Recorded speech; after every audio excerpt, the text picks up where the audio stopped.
We're talking about it as much as we can because it's actually a joke. And joining me is Frank Morano, who's been following. Not quite as funny as Saturday Night Live this weekend, which was actually pretty good. The only portion of the show that I saw was the portion that we just played. The spicy meatball. And we just happen to have the spicy meatballs on set today. That's right. Well, speaking of impeachment, Nancy Pelosi, in essence, said over the weekend, we played a portion of the clip before, that if Donald Trump wants to come testify, he's more than welcome to.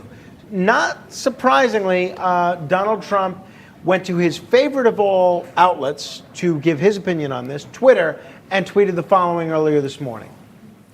Our crazy do-nothing, where's USMCA, infrastructure, lower drug pricing, and much more, Speaker of the House, nervous Nancy Pelosi, who is petrified by her radical left, knowing she will soon be gone, they and fake news media are her boss, suggested on Sunday's Deface the Nation, it gets better, that I testify about the phony impeachment witch hunt. She also said I could do it in writing, even though I did nothing wrong and don't like giving credibility to this no due process hoax. I like the idea and will, in order to get Congress focused again, strongly consider it. What do you think, John? Will the president end up testifying? I don't think he'll wind up testifying. I wonder this, but, everyone keeps focusing in on, he wanted an investigation of Hunter Biden, he wanted an investigation of Burisma.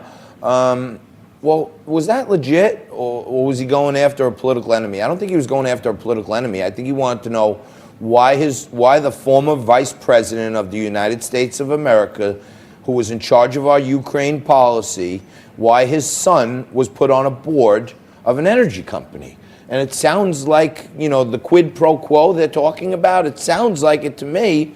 And I don't know why, if Nancy Pelosi wants to be such a Weisenheimer and say the president should come down, being that the heart of this is an investigation into Hunter Biden, supposedly, according to the Dems, why shouldn't we hear from Hunter Biden and find out why he was on that board? What did he actually do for Burisma? Does he speak Ukrainian? Did he ever go to Ukraine? Did he live in Ukraine? Why did he and John Kerry's son or stepson, why did they get paid $83,000 a month? And what did they do for it? I think it's a logical question. And if she wants the president to submit to answers in writing, maybe the president should ask for Hunter Biden to answer in writing. You know what, again, I'm bored to tears with this Me story. too. I don't really have much of a desire to talk about it. Let's talk about something else. This goes with exactly what Peter Schweitzer put in that New York Times op-ed, which Biden criticized the New York Times for even running, which is that, unfortunately, what Kerry's stepson did and what Biden's son did is perfectly legal, and that's the problem.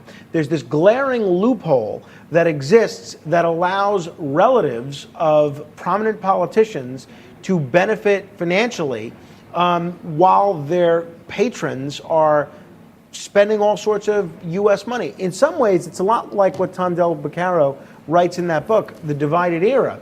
And when you have a government that spends this much money, there's going to be some questions about how it's spent, and any edge that anybody that wants to be on the receiving end of that money wants, they'll take any edge they can get. We see the same thing at the local level. It's so I've said before that I think maybe we need to look at going back to what the ancient Greeks did, a process. That's a process known as sortition. What the ancient Greeks did, we probably outlawed. I think in today's society. No, sortition, which would basically, instead of having elections, you just choose the people that run the government completely at random. Just like we choose juries. Juries decide guilt or innocence completely at random. They're chosen by lot. What if the Congress, what if the U.S. Senate, what if the City Council was chosen completely at random? We'd probably have the sickest reality show you've ever seen. It would probably could it be any worse? It would probably be a global. No, I don't think it could be any worse. Approval ratings for Congress in the U.S. right now is at like 18%, I think, or high teens. For the general opinion of the Congress is both the Democrats and the Republicans stink. Only about 20% of Americans feel like they're doing their job even.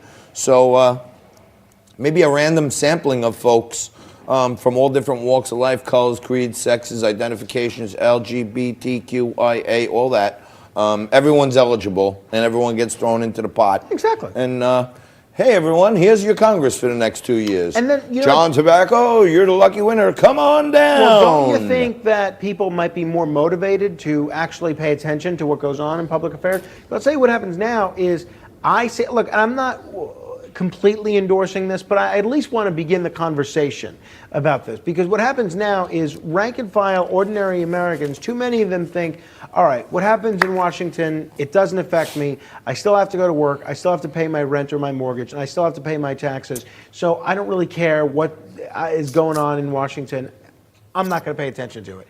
Now, if you're going to be actually tasked with running the government, you have to pay attention. So I have to stop paying attention? No, well, some people, there's just no hope for. I do like a lot of thinking and a lot of strategizing as far as producing the creative content of the show, but the informational stuff, that's all him. He does all that. I don't have to focus on any of that. He just hands me this piece of paper before the show with some notes on it, and then I make believe I did all this homework. You know what I'm saying? So I have to stop paying attention now? Well, if we go to your Socratic oath? Sortition. Sortition? That's what they call it? Yes.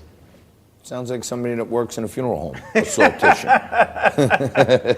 You'll be happy to know, John. Is that the senior mortician, the sortition?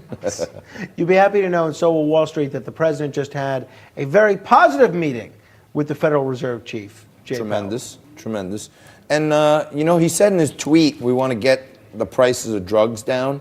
And I've been talking to, you remember our friend Pat DeLeo from Quad M Solutions, and Joe Salvani, who we had on a couple weeks ago talking about healthcare policy. Did you know, and I know the president watches this show, one change, allowing Medicare recipients to get their drugs shipped straight to their home, could cut 40 to 50% of the costs out of all the drugs we're paying for. We'll follow up on that some more. We're going to take a quick break. We're breezing through hour 2. We're going to come back right after this with more of me and my friend Frankie.